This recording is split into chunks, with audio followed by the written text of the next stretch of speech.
Past continuous zamoni, o'tgan davomiy zamon. Strukturasi subject plus was, were plus verb ing plus object. He was reading a book at this time yesterday. U kecha shu paytda kitob o'qiyotgan edi. Minus gapi.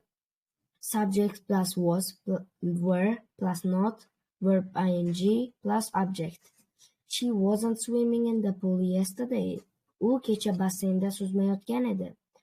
So'roq gapga keladigan bo'lsak, was, were plus subject plus verb plus object.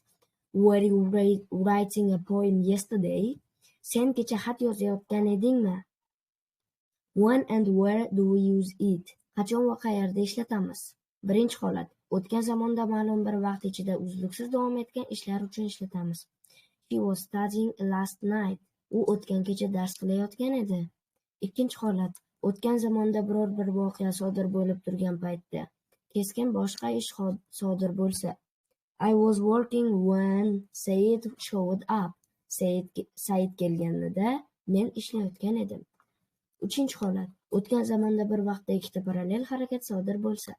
They were watching the news while they were eating dinner. Ular kechqurun ovqatlanib yangiliklarni ko'rishayotgan edi. Keywords, kalit so'zlari. When qachon, 4 hours bir necha soatlarda, all evening kechqurun, all week butun hafta.